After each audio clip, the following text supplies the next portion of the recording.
Hello, ladies and gentlemen. How you all doing? This is Kishan Singh, and I have cleared CDS 3 out of 3 times, and I'm here to help you in your CDS preparation.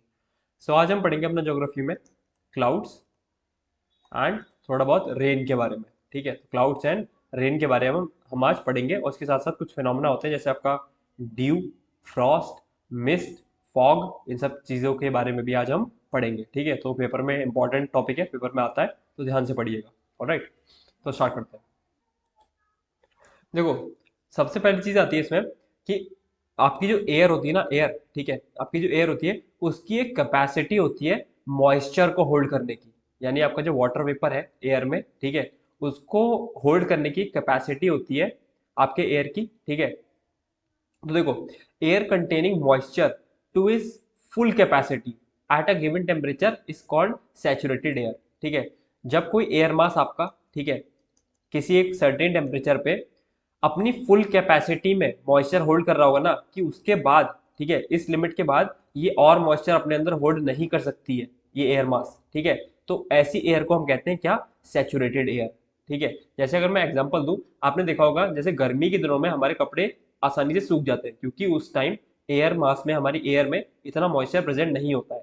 वहीं मैं बात करूं बारिश के दिनों की, ठीक है, तो बारिश के दिनों में कपड़े इतनी जल्दी नहीं सूखते हैं क्योंकि एयर में ऑलरेडी मॉइस्चर प्रेजेंट है, एयर के अंदर ऑलरेडी मॉइस्चर प्रेजेंट है. ठीक है, और हमारे जो कपड़ों से जो वाटर वेपर इवेपोरेट होता है, ठीक है, वाटर इवेपोरेट होता है वेपर के फॉर्म में, ठीक है, वो भी तो इस एयर में ही जाएगा. ठीक है, तो ऑलरेडी इस एयर में काफी सारा मॉइस्चर प्रेजेंट होता है, जिस वजह से जो आपके कपड़े हैं वो धीरे धीरे ड्राई होते हैं. ठीक है, धीरे धीरे ड्राई होंगे, और अगर हवा चल जाती है तो थोड़ी उनकी स्पीड बढ़ जाती है क्योंकि आपका जो एयर एयर मास है वो मूव करते रहते हैं. ठीक है, जब ऐसी तरीके से हवा चलेगी आपकी, ठीक है, तो एयर मास जो होगा, एक आपके कपड़े सूख रहे हैं, ठीक है, एक एयर मास ने थोड़ा सा मॉइस्चर लिया और हवा से वो आगे बढ़ गया. फिर यहाँ पर दूसरा एयर मास आया, ठीक है, उसने थोड़ा मॉइस्चर लिया, फिर वो भी आगे चला गया. फिर इस तरीके से जब ये हवा बहती रहती है तो भी हमारे कपड़े जल्दी सूख जाते हैं. ठीक है, क्योंकि इस तरीके से डिफरेंट एयर मासेस में आपके मॉइस्चर जो है वो ट्रांसफर हो जाता है. ठीक है, तो जब ऐसा कोई एयर मास जो अपनी फुल कैपेसिटी में मॉइस्चर होल्ड कर रहा है, यानी उसके बाद उसमें आप और मॉइस्चर नहीं डाल सकते हैं, ठीक है, एक सर्टेन टेम्परेचर पे, ठीक है, तो ऐसे एयर मास को हम कहते हैं कि एक सैचुरेटेड एयर है. ठीक है, ऑल राइट. फिर देखो, as capacity to hold moisture is greater over ocean, ठीक है, एंड लीस्ट ओवर कॉन्टिनेंट. आपको पता है कि जब हमारा ओशियन है, ठीक है, लेट्स सपोज ये ओशियन है, ठीक है, यहाँ पर जब सन की रेस पड़ेगी, ठीक है, तो यहाँ पर वाटर इवेपोरेट होगा, वाटर इवेपोरेट होगा, यानी यहाँ पर ओशियन के ऊपर जो वाटर का अमाउंट है, ठीक है, वो बहुत ज्यादा है आपके कॉन्टिनेंट से ऊपर. आपको कॉन्टिनेंट है, लैंड वाला एरिया है, ठीक है, तो यहाँ पर इतना वाटर ही प्रेजेंट नहीं है. ठीक है, जिसकी वजह से जो एयर की कैपेसिटी होती है वाटर को होल्ड करने की वो कम होती है आपके कॉन्टिनेंट के ऊपर एज कंपेयर टू ओशियन. ठीक है, क्योंकि ओशियन के अंदर बेसिकली आपका बहुत ज़्यादा पानी ही पानी आपका ओशियन में प्रेजेंट है. ठीक है, तो ये बात भी याद रखनी है, capacity to hold moisture is greater over ocean and least over continents. ठीक है, ऑल राइट. फिर देखो, कंडेंसेशन आपका क्या होता है? आपको पता है कंडेंसेशन क्या होता है? जब आपकी गैस से लिक्विड बनता है तो इसको हम कंडेंसेशन कहते हैं. ठीक है, तो condensation takes place when air is cooled to its dew point. ठीक है, तो एक बात देखना, जो आपका ये गिवन टेम्परेचर है ना, एक सर्टेन टेम्परेचर जिसपे आपकी जो एयर सेचुरेटेड हो जाती है ना, इसको हम सेचुरेशन टेम्परेचर बोलते हैं, सेचुरेशन टेम्परेचर. ठीक है, या फिर इसको हम बोलते हैं ड्यू पॉइंट, ड्यू पॉइंट. ठीक है, तो कंडेंसेशन कब होता है? Condensation takes place when air is cooled to its dew point. ठीक है, बेसिकली ड्यू पॉइंट क्या होगा कि जब एयर में, ठीक है, मैक्सिमम मॉइस्चर एयर ने होल्ड कर रखा है. ठीक है, एक एयर मास है, उसमें आपका पूरा मैक्सिमम मॉइस्चर यानी वाटर वेपर होल्ड है, इससे ज्यादा मॉइस्चर या फिर वाटर वेपर को वो होल्ड नहीं कर सकती है. ठीक है, तो अब क्या होगा जब आप, ठीक है, किसी वाटर वेपर को या किसी एयर मास को, ठीक है, एयर मास को उसके ड्यू पॉइंट तक कूल करेंगे ना, कि अब इसमें इससे ज्यादा मॉइस्चर होल्ड नहीं किया जाता, बिल्कुल कंडेंस हो गया आपस में. ठीक है, बिल्कुल आसपास आसपास, बिल्कुल पास पास आपके जो वाटर वेपर है वो आ चुके हैं. ठीक है, तो यहाँ पर क्या होगा, यहाँ पर कंडेंसेशन हो जाएगा, यानी अब जो ये जो वाटर वेपर था ना गैस के फॉर्म में, ठीक है, ये आपका कंडेंस होके लिक्विड फॉर्म में आ जाएगा. ठीक है, लिक्विड फॉर्म में आ जाएगा, जिसकी वजह से आपके यहाँ पर एक वाटर ड्रॉपलेट बन जाएगी. ठीक है, मैंने बताया था कि जो आपके डस्ट पार्टिकल्स होते हैं, सॉल्ट के पार्टिकल्स होते हैं, वो हाइग्रोस्कोपिक न्यूक्लियाई की तरफ वर्क करते हैं, यानी वो अपने चारों तरफ वाटर अपने वाटर वेपर को एब्जॉर्ब कर लेंगे, ठीक है। इस तरीके से वाटर वेपर आ जाएगा और फिर कंडेंसेशन के बाद एक ये वाटर ड्रॉपलेट बन जाती है। और ऐसी बहुत सारी वाटर ड्रॉपलेट्स जो होती है, ठीक है, बहुत सारी वाटर ड्रॉपलेट्स मिलकर आपका क्या बनाती है, एक क्लाउड बनाती है, ठीक है। तो ये बात भी याद रखनी है, condensation takes place when air is cooled to its dew point with the volume remaining constant. और वॉल्यूम जो होती है वो कांस्टेंट रहती है, ठीक है। और ड्यू पॉइंट पे आने के बाद जो आपकी वाटर वेपर होता है वो वाटर ड्रॉपलेट्स में कन्वर्ट हो जाता है, यानी गैस जो होती है अब वो लिक्विड फॉर्म में आ जाती है। ऑलराइट, ठीक है। तो देखो अब हम पढ़ते हैं हमारे डिफरेंट टाइप के क्लाउड्स कौन कौन से होते हैं। तो जो आपके क्लाउड्स है ना, वो बेसिकली आपके 4 कैटेगरीज में डिवाइडेड है, ठीक है। सबसे पहले आते हैं आपके सीरस क्लाउड्स, ठीक है। सीरस क्लाउड्स आपको मिलते हैं हाई एल्टीट्यूड्स पे, लगभग 8,000 से लेकर 12,000 मीटर की ऊंचाई पे आपको सीरस क्लाउड्स मिलेंगे, ठीक है। ये होते हैं डिटैच्ड विद फेदरी अपीयरेंस, ठीक है। डिटैच्ड होते हैं, एक दूसरे से थोड़ा थोड़ा अलग अलग होते हैं और फेदर जैसे होते हैं और वाइट इन कलर होते हैं, ठीक है। अगर मैं आपको दिखाऊं, ठीक है, तो ये देखो, ये आपके सीरस क्लाउड्स, ठीक है। फेदर के फॉर्म में, जैसे किसी के पंख वगैरह हो, ठीक है, तो फेदर के फॉर्म में डिटैच्ड है, एक दूसरे से थोड़ा दूर दूर है, ठीक है, और आपके व्हाइट कलर के हैं। ऑलराइट, तो ये बात इसके बारे में याद रखनी है कि cirrus clouds are detached with feathery appearance and they are white in colour, ठीक है। फिर आते हैं आपके दूसरे नंबर पे क्यूमुलस क्लाउड्स, ठीक है। क्यूमुलस क्लाउड्स मिलेंगे आपको 4,000 से लेकर 7,000 मीटर की ऊंचाई पर, ठीक है। ये होते हैं cotton wool like, cotton wool की तरह होते हैं, पैचेस में मिलेंगे और उनका जो बेस होगा वो फ्लैट होगा, ठीक है। और ये स्टार मार्क करना इस बात पे कि ये कॉलीफ्लावर शेप्ड होते हैं, क्योंकि इस पे इस बार सीडीएस में क्वेश्चन आया था, which one of the following clouds, ठीक है, हैव अ कॉलीफ्लावर शेप।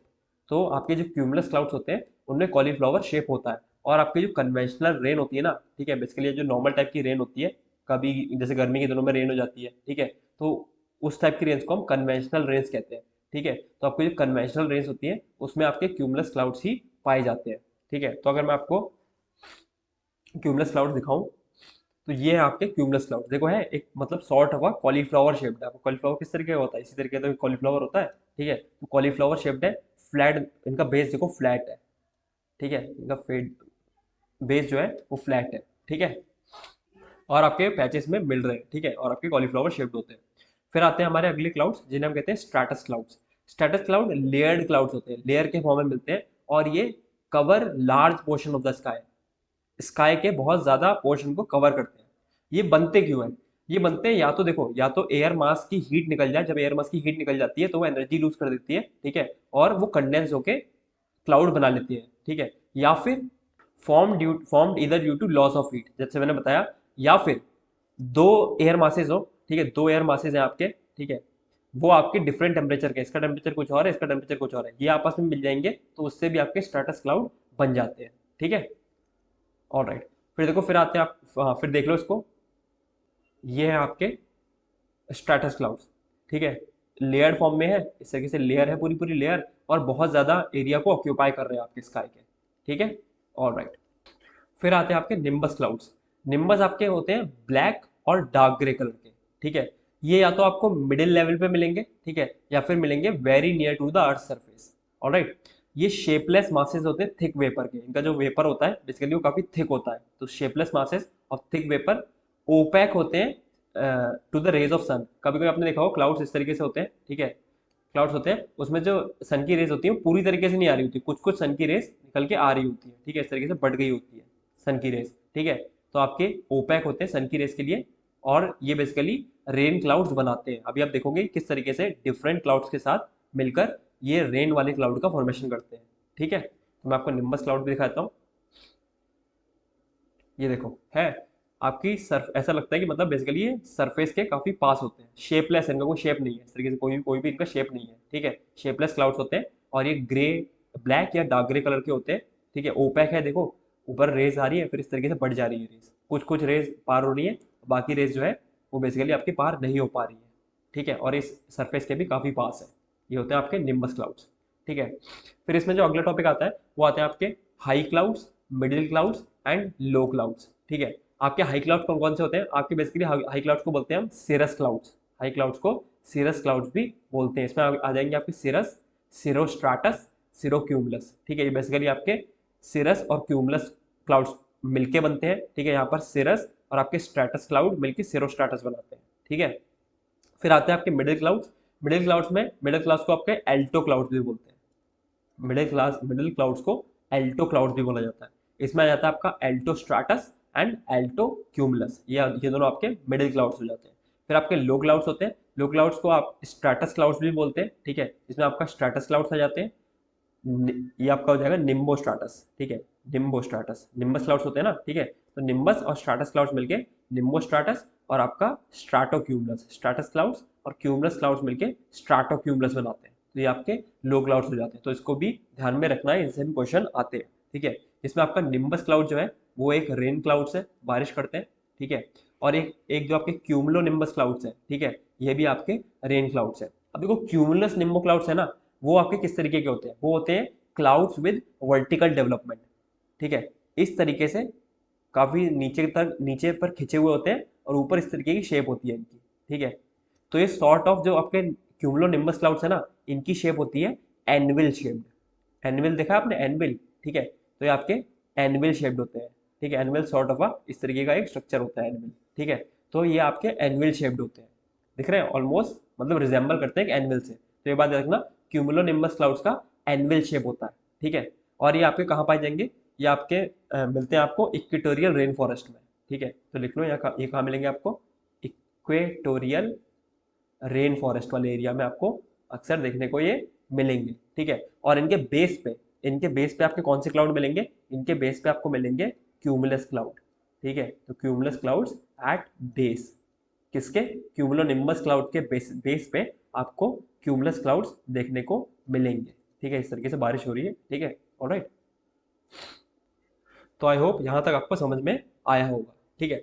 फिर देखो, फिर मैंने बताया था कि जब आपका वाटर वेपर कंडेंस होता है ना, ठीक है, जब वो वाटर ड्रॉपलेट बनाता है तो कंडेंस होके वो क्लाउड बना सकता है, ड्यू बना सकता है, फ्रॉस्ट बना सकता है, ठीक है। और आपका फॉग या मिस्ट भी बना सकता है। तो सबसे पहले हम बात करते हैं ड्यू। क्लाउड हमने बात कर लिया, हम बात करेंगे ड्यू की, ठीक है। आपने देखा होगा प्लांट पे, स्टोन पे आपको इस तरीके की सुबह के टाइम पर वाटर ड्रॉपलेट्स देखने को मिलेंगी। प्लांट की पत्ती है, ठीक है, उस पर इस तरीके की वाटर ड्रॉपलेट्स आपको देखने को मिल जाएंगी। प्लांट की डंडियों के ऊपर, ठीक है, स्टोन्स के ऊपर इस तरीके से आपको वाटर ड्रॉपलेट्स देखने को मिल जाती है। इसे हम कहते हैं ड्यू, ठीक है। काम होती है प्लांट्स पे, स्टोन्स पे in form of water droplets, ठीक है। इसकी बनने की कंडीशन क्या होती है? कंडीशन याद रखना इसकी, बहुत इंपॉर्टेंट है ड्यू की। क्लियर स्काई, साफ स्काई, काम एयर, मतलब ज्यादा बहती हुई एयर नहीं, नॉर्मल एयर, ठीक है। हाई रिलेटिव ह्यूमिडिटी, जब एयर में एक डिसेंट अमाउंट में मॉइस्चर प्रेजेंट हो, ठीक है। और कोल्ड एंड लॉन्ग नाइट्स, ठंडी और लंबी रातें, ठीक है। जब ये सारी कंडीशन होती है तो आपका ड्यू बनती है, ठीक है। और ये बात रखना, जो ड्यू होती है, ठीक है, ड्यू कब बनेगी? जब आपके एयर एयर का जो ड्यू पॉइंट है वो फ्रीजिंग पॉइंट के अबव होगा, यानी आपका 0 डिग्री के सेल्सियस के ऊपर जब आपका ड्यू पॉइंट होगा एयर मास का, ठीक है, तो यहाँ पर आपका ड्यू बनेगी, ठीक है। तो ये दोनों कंडीशन बहुत अच्छे से याद रखना, ठीक है, कि dew point above freezing point होना चाहिए ड्यू के बनने के लिए। और आपकी clear sky, calm air, high relative humidity and cold and long nights. फिर आती है आपकी फ्रॉस्ट, ठीक है। फ्रॉस्ट होते हैं आपके माइन्यूट आइस के क्रिस्टल्स, ठीक है। फ्रॉस्ट होती है आपकी माइन्यूट आइस के क्रिस्टल्स के फॉर्म में, ठीक है। इसमें देखो, फ्रॉस्ट के बनने के लिए जो ड्यू पॉइंट होना चाहिए ना, वो या तो फ्रीजिंग पॉइंट के बिल्कुल 0 डिग्री सेल्सियस हो, ठीक है, या फिर 0 डिग्री सेल्सियस से भी नीचे हो, ठीक है। तो जो ड्यू पॉइंट होना चाहिए फ्रॉस्ट के बनने के लिए, वो या तो 0 डिग्री सेल्सियस हो या फिर 0 डिग्री सेल्सियस से भी नीचे हो, यानी माइनस में हो, ठीक है। तो ड्यू पॉइंट एट और बिलो फ्रीजिंग पॉइंट। बाकी जो कंडीशन है वो सेम एज फॉर ड्यू, कि clear sky, calm air, high relative humidity, cold and long nights. बस बस फ्रॉस्ट और ड्यू में इतना अंतर हो जाता है कि जो फ्रॉस्ट का जो जो आपका ड्यू बनने के लिए जो ड्यू पॉइंट होता है वो फ्रीजिंग पॉइंट से अबव होना चाहिए। वहीं पर जो फ्रॉस्ट का जो ड्यू पॉइंट होता है वो एट और बिलो फ्रीजिंग पॉइंट होना चाहिए, ठीक है। तो ये बात भी स्टार मार्क कर लेना इन दोनों में डिफरेंस के तौर पे, ठीक है। ऑलराइट, फिर आता है आपका फॉग। फॉग आपने देखा होगा, जैसे बेसिकली सर्दियाँ वगैरह होती है ना, तो फॉग गिरता है, ठीक है। वैसे वैसे सबने फॉग देखा है, ठीक है। तो it is a cloud with its base very near to the ground, ठीक है। Kind of a sort of a cloudy होता है, जिसका जो बेस होता है वो ग्राउंड के बहुत पास में होता है, ठीक है। जिसकी वजह से आप देखोगे जो फॉग में क्या होता है कि जो हमारी विजिबिलिटी होती है, ठीक है, वो ऑलमोस्ट पुअर से जीरो तक होती है। जब बहुत गाढ़ा, बहुत मतलब बहुत कहते हैं तगड़ा जाड़ा पड़ रहा है, ठीक है, बहुत तगड़ा कोहरा आया है, ठीक है, तो हम कहते हैं कि बिल्कुल कुछ नहीं दिख रहा है बाहर, ठीक है। तो विजिबिलिटी पुअर से जीरो तक विजिबिलिटी हो सकती है इस फॉग में, ठीक है। ये बनता कब है? Formed when warm current of air comes in contact with cold air current. जब बेसिकली आपका warm air current cold air current के कांटेक्ट में आता है तो बेसिकली आपका फॉग का फॉर्मेशन होता है, ठीक है। फिर देखो, हमने देखा होगा कभी कभी जैसे दिल्ली वगैरह है शहर, ठीक है, वहां पर इंडस्ट्रियल वगैरह स्मोक वगैरह बहुत है, ठीक है। तो फॉग के साथ जब स्मोक मिल जाता है ना, तो एक फिनोमेना होता है जिसे हम कहते हैं स्मॉग, ठीक है। तो आपको दिल्ली वगैरह वाले एरिया में जहाँ पर इंडस्ट्रीज ज़्यादा है, ठीक है, पॉपुलेटेड ज़्यादा है सिटीज़, ठीक है, वहाँ पर आपको स्मॉग देखने को मिलता है। तो अगर पूछ ले स्मॉग क्या होता है, देन फॉग के साथ जब हम फॉग में जब स्मोक वगैरह के पार्टिकल्स आके मिल जाते हैं तो स्मॉग बनता है, ठीक है। ऑलराइट, फिर आती है आपकी मिस्ट, ठीक है। मिस्ट देखो, मिस्ट और मतलब फॉग ऑलमोस्ट सेम चीज़ है, बट इसमें अंतर क्या है? मिस्ट में फॉग से ज़्यादा मॉइस्चर होता है। Mist contains more moisture than fog, ठीक है। एंड जो मिस्ट होती है वो आपको अक्सर माउंटेन्स पे दिखाई देगी, ठीक है, मोर फ्रिक्वेंट ओवर माउंटेन्स, ठीक है। ऑलराइट, फिर हम बात कर लेते हैं आपकी प्रेसिपिटेशन की इसमें, ठीक है। देखो प्रेसिपिटेशन आपका यानी जो वाटर वेपर है अभी गैस के फॉर्म में है, जब वो कंडेंस होकर वाटर ड्रॉपलेट बनाएगा, ठीक है, तो बेसिकली आपका ये वाटर ड्रॉपलेट बना सकता है, ठीक है, स्नो, आपकी स्नो बना सकता है, स्लीट बना सकता है, या फिर हेल स्टोन्स बना सकता है, ठीक है। तो देखो, जब आपकी जो प्रेसिपिटेशन होता है, ठीक है, जब बेसिकली आपका कंडेंसेशन होके वाटर ड्रॉपलेट बनती है, ठीक है, तो बेसिकली आपकी रेनफॉल होगी। वहीं पर अगर यही ज़्यादा ठंडा होने की वजह से स्नो बन जाती है तो आपकी स्नोफॉल होगी। इसी तरीके से आपकी स्लीट होती है, ठीक है, और आपका हेल स्टोन यानी कि आपके ओले, ठीक है। तो इन फॉर्म में आपका, आपको पता है, या तो बारिश होगी, पानी गिरेगा आसमान से, या बर्फ गिरेगी, ठीक है, ठीक है। स्लीट आपका बेसिकली क्या होता है? स्लीट होते हैं आपके frozen rain drops, rain drops, ठीक है, and refrozen, refrozen melted snow, melted snow water, ठीक है। तो काइंड ऑफ स्नो की तरह ही होते हैं, ठीक है, स्नो की तरह होते हैं। बस बेसिकली आपका कह सकते हो कि इसमें थोड़ा पानी का जो अमाउंट होता है वो थोड़ा ज़्यादा होता है, थोड़े ज़्यादा वेट होते हैं, ठीक है। तो बस इतना याद रखना है कि प्रेसिपिटेशन रेनफॉल के फॉर्म में हो सकता है, स्नोफॉल के फॉर्म में हो सकता है, स्लीट के फॉर्म में हो सकता है, और आपका हेल स्टोन्स यानी कि ओलो के फॉर्म में हो सकता है, ठीक है। तो स्लीट की अगर आप कंडीशन लिखना चाहो तो कंडीशन लिख लो कि बेसिकली कब स्लीट बनते हैं। तो स्लीट की कंडीशन है when a layer of air with temperature above freezing point overlies a sub-freezing layer near the ground, ठीक है। तो बस लिख लेना, याद रख लो तो अच्छी बात है, वरना कोई दिक्कत नहीं है।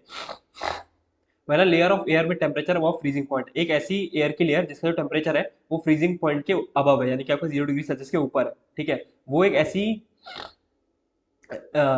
लेयर लेयर से आके जुड़ती है या उसके कांटेक्ट में आती है जो बेसिकली आपकी ऑलमोस्ट फ्रीज हो रही है, ठीक है, ग्राउंड के आसपास, तो आपकी बेसिकली स्लीट बनती है, ठीक है।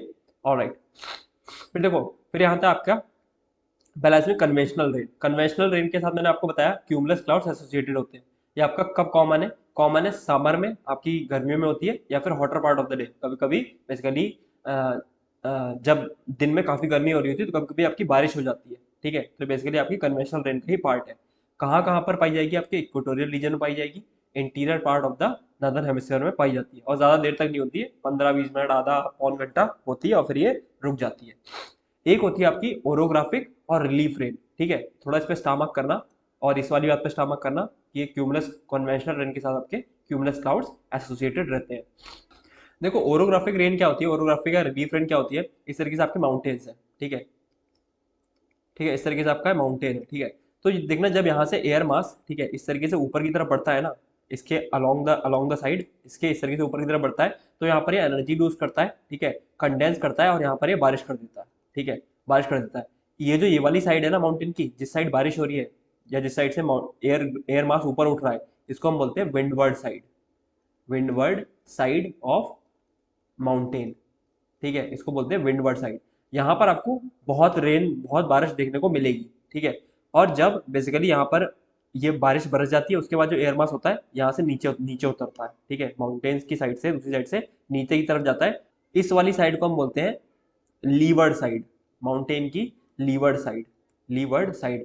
यहाँ पर ऑलमोस्ट नो रेन, यहाँ पर कोई रेन नहीं होती है, ठीक है, क्योंकि यहाँ पर अब ये नीचे की तरफ जा रहा है, ठीक है, नीचे की तरफ जा रहा है यानी बेसिकली हीट एब्जॉर्ब कर रहा है। ऊपर की तरफ जाएगा तो कंडेंस होगा, ठीक है, और नीचे की तरफ जाएगा तो हीट ऑब्जॉर्व करेगा। तो यहाँ पर बादल कोई भी बारिश नहीं करते, ठीक है, इसलिए हम बोलते हैं इसको लीवर्ड साइड, या फिर इसको बोलते हैं shadow zone area, shadow zone, ठीक है, इसको शैडो जोन भी बोलते हैं, क्योंकि यहाँ पर बेसिकली आपकी कोई बारिश नहीं होती। जैसे आपने देखा होगा जो आपके वेस्टर्न घाट्स है, ठीक है, मैंने बताया था वेस्टर्न घाट्स में का जो वेस्टवर्ड साइड है, ठीक है, वो बनता है यहाँ पर विंडवर्ड साइड, यहाँ पर बहुत ज़्यादा बारिश होती है, ठीक है। लेकिन जो इसका ईस्ट साइड है, वेस्टर्न घाट्स का ईस्ट साइड है, ये आपका लीवर्ड साइड में आ जाता है, और यहाँ ऑलमोस्ट सूखा पड़ा रहता है, ठीक है, यहाँ बेसिकली बहुत कम बारिश होती है आपके लीवर्ड साइड में, ठीक है। तो ये होती है आपकी ओरोग्राफिक और रिलीफ रेन। रिलीफ का क्या मतलब होता है, स्ट्रक्चर, ठीक है, आपके स्ट्रक्चर में आपका क्या आ जाएगा, माउंटेन,